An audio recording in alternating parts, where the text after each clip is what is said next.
let's be honest. Statistically speaking, you are shit at setting goals. And I say that because statistically speaking, I am shit at setting goals. You don't follow through on 90% of the goals you set yourself. I don't follow through on 90% of the goals that I set myself. There's an incredibly long laundry list of goals that I have come up with and never completed. Heck, there's a long laundry list of goals that I've come up with and never even actually started. 92% of people fail on their New Year's resolutions, right? Goals they set themselves at the beginning of every year. 80% of those people fail before they even get to the end of January. That's how bad we are at setting and completing goals for ourselves. That's quite humorous because there is a huge industry around successful goal setting. And I've spent a bit of time over the last week thinking about how bad I have been at setting goals and how bad most people are at setting goals. And I've come up with a slightly different way of approaching goal setting that I think may be a little bit more successful. And so that is what we're going to talk about this week. Hey guys, my name is Rory. I am a full-time swim, endurance, and triathlon coach. Through these videos, my writings, and the podcast, I am looking to explore ways that help me become a better coach, a better athlete, an all-around better human being.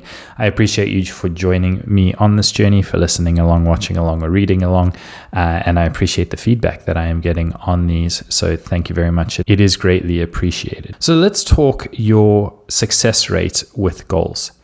I think that, as I said in the intro, this is something that we all suffer from. This idea that most of the goals we set ourselves, we don't even end up starting, or they frizzle out real early before we actually get serious, or they fizzle out at some point in the journey. And there's a long list of reasons why that typically tends to happen. But then there are some goals that you do successfully hit.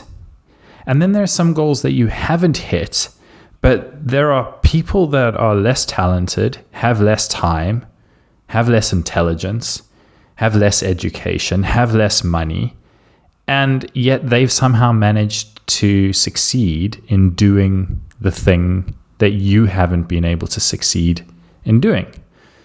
And so we have this kind of weird mix match of some goals we've hit and nailed and done really well, other goals we haven't even tried to begin starting, even though we've sort of semi-mentally set them for ourselves, and some goals we'd really like to achieve and we haven't, yet there are people that we would view as kind of less qualified to have achieved those goals that have achieved them.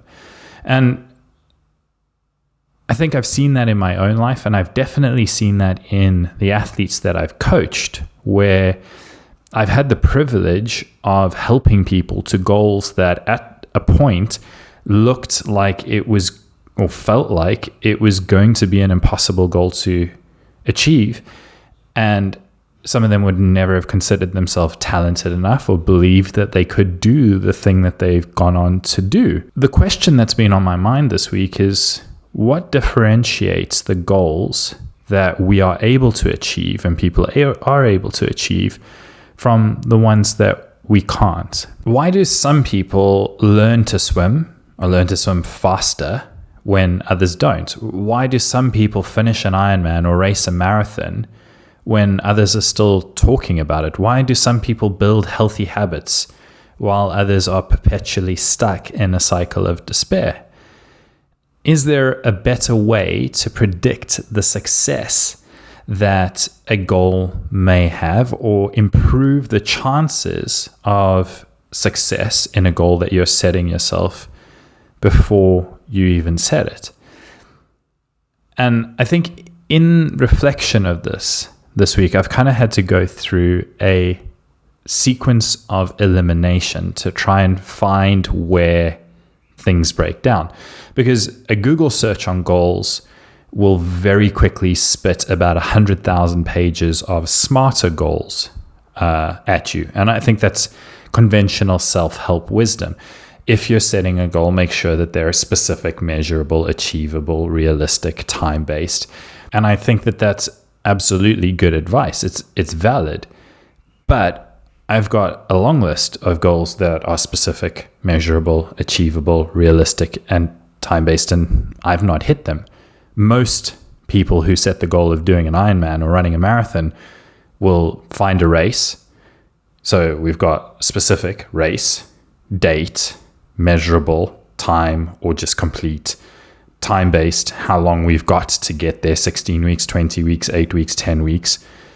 Realistic, if you're talking with a coach, then should be realistic if they've said, that's something that we can do. And yet people will fizzle out and not go on to do them.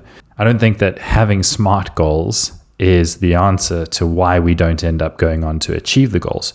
So then the next thing that I thought was, is it maybe the goals themselves?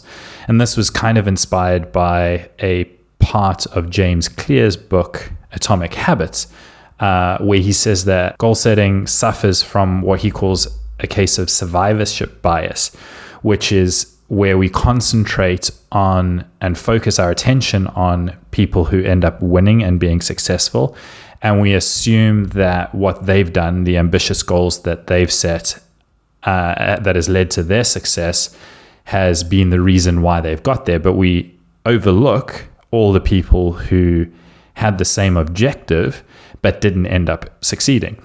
And examples that he gives of this is that every Olympian wants to win a gold medal. Every Olympian sets the goal of winning a gold medal, but not every Olympian does. Every job candidate who is applying for a job has the goal of getting the job, but only one of them do. So successful and unsuccessful people both share the same goals. Then it can't be the goal itself that differentiates the winners from the losers, the people who have success from those that don't. And his antidote to that is systems. So he says if it's not the goals, then the systems tend to be what predict success, where the goals give you direction and will push you in the short term. Eventually, a well-designed system is the thing that's going to hold you up and keep you moving forward. Having systems is what matters. And I agree. Systems are what will get you moving towards the goal. They move the needle forward. But I don't think that systems is the answer, because I love systems. I build systems all day. Habit stacking, routines, creating sequences and workflows that link ideas, that link tasks, that link days, that link weeks, that link training cycles, that link quarters, that link years together. Like, building systems for doing things is one of the ways that my brain naturally moves towards whenever there's a task in front of me. And I've got systems that I know work really well, and yet I haven't applied all of them to all of the goals. And even some that I have applied to, it hasn't ended up working. I've built a system that helps age group triathletes learn to swim. And the exact same system given to two different people will give two very different looking outcomes. And one may end up achieving the goal and one may end up not. The system was the same.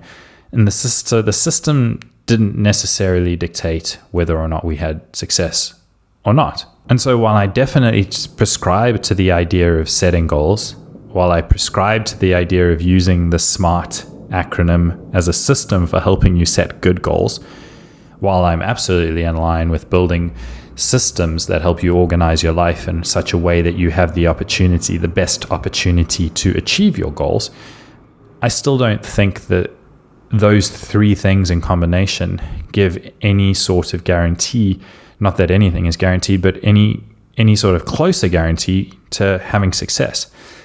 And so I started to kind of look and think through the goals where I have had the most success in life and try and find a common thread. And that gave me a bit of a realization or some insight, which is it's not the goal that I'm after. There's something deeper there. It's a need that I'm looking to satisfy. For the goals that I've been most successful at attaining, there has been a deeper need, human need, that I'm looking to satisfy.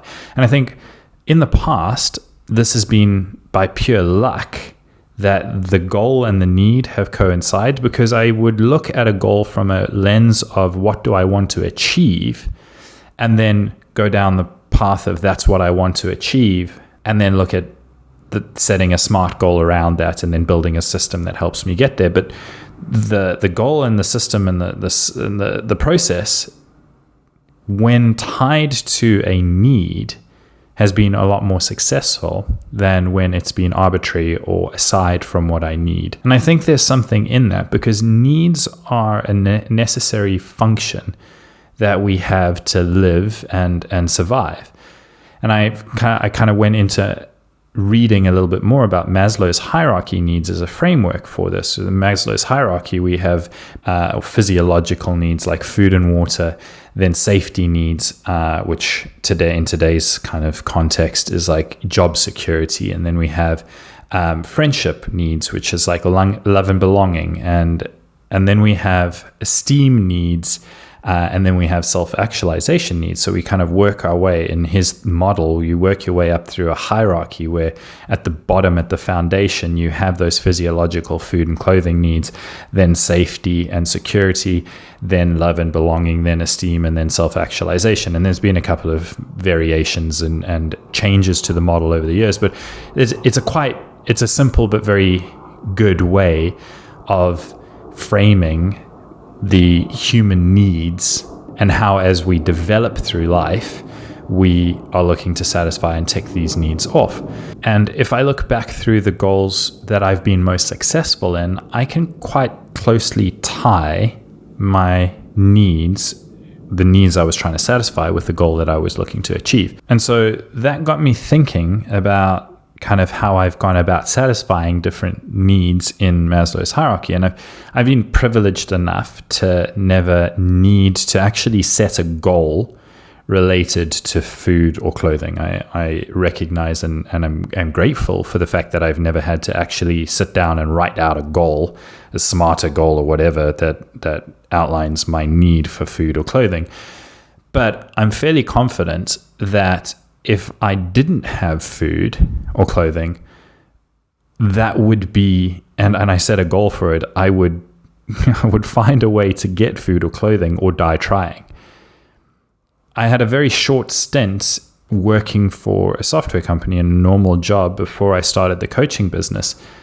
And there were definitely days when I hated the work that I was doing and I didn't want to go to work. And yet I still showed up every day. And I think there are a lot of people that fall into this camp. And so you ask yourself, well, why, if you hate doing it, are you showing up every day?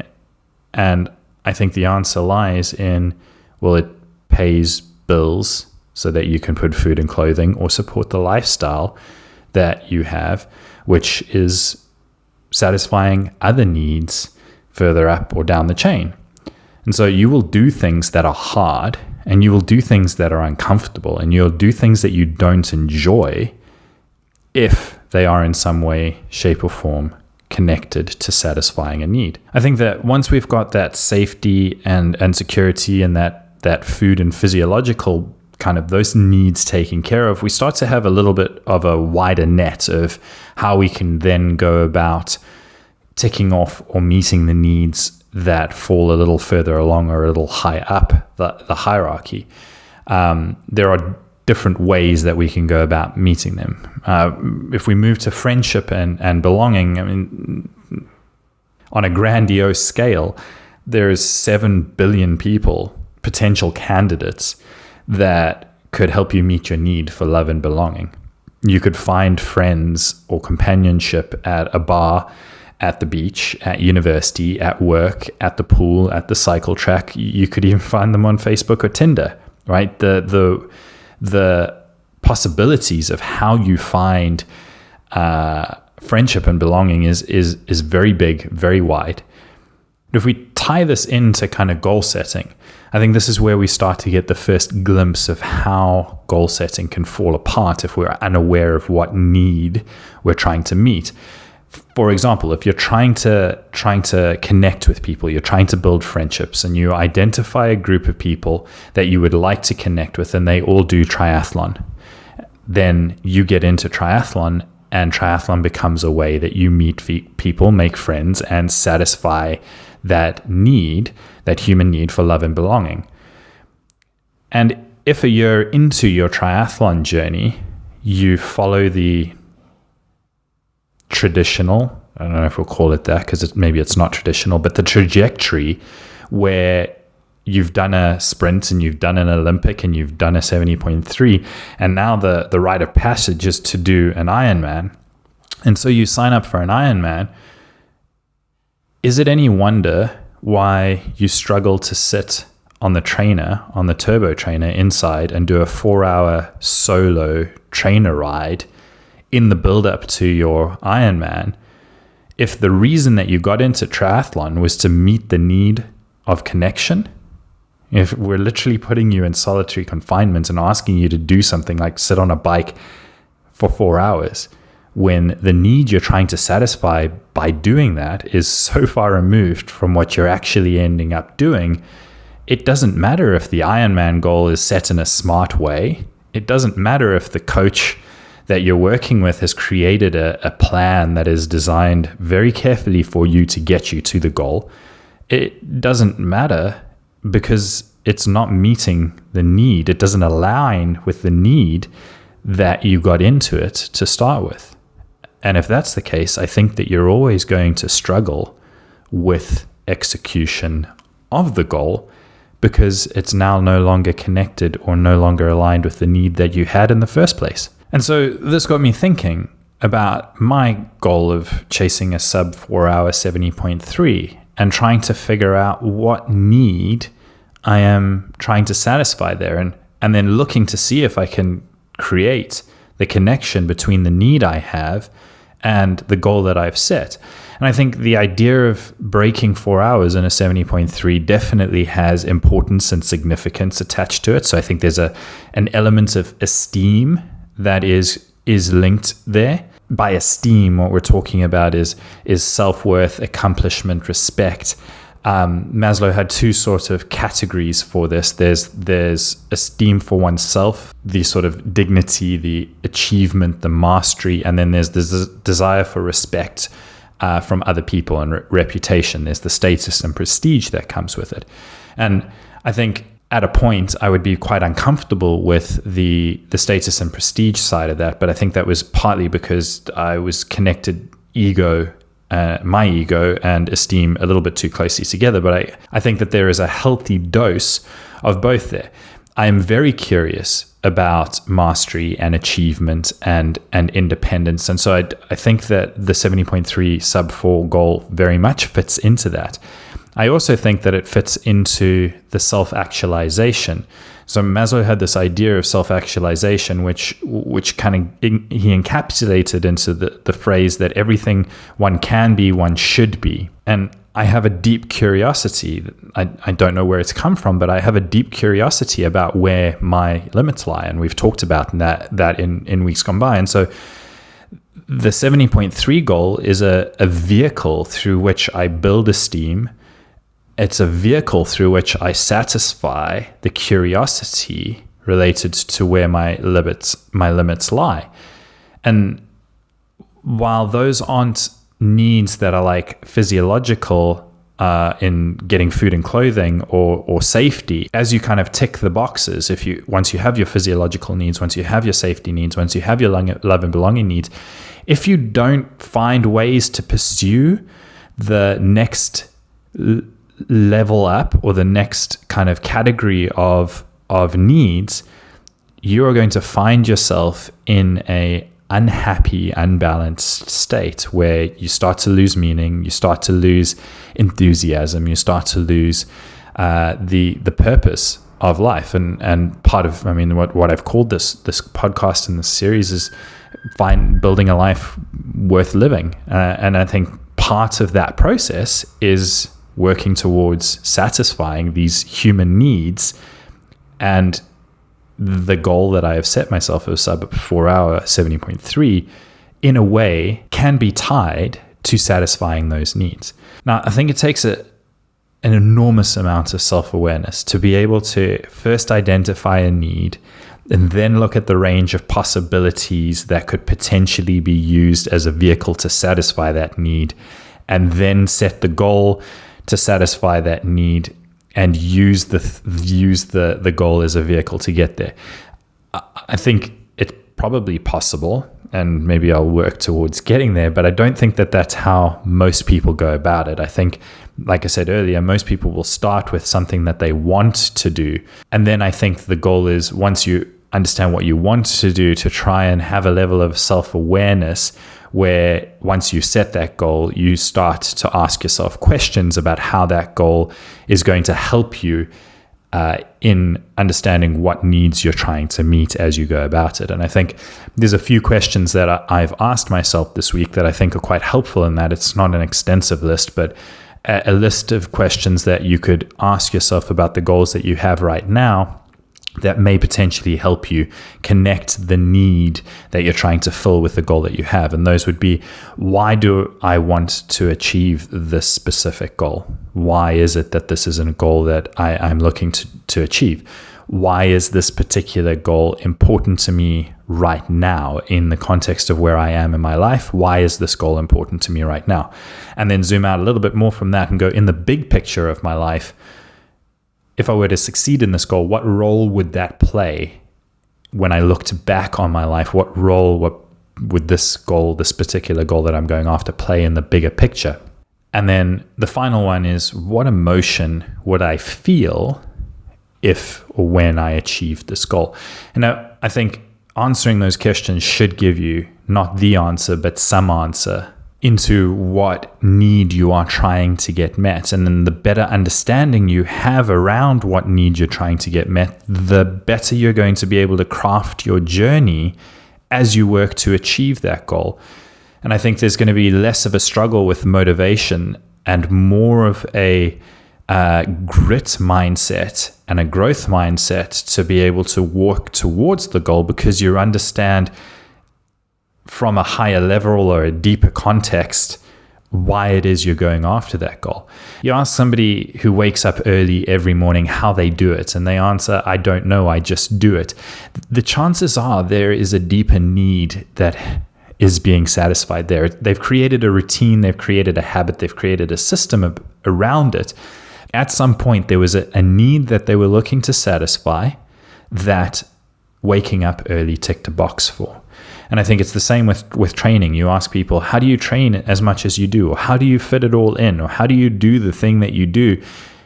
And often if people can't give you an answer that is well structured, likely they don't know. And likely it's because, like asking the question, how do you eat every day? I don't know. I just need to do it, so I do it. In the same way, you go, how do you train every day? I don't know. I need to do it because it satisfies a need, so I just do it.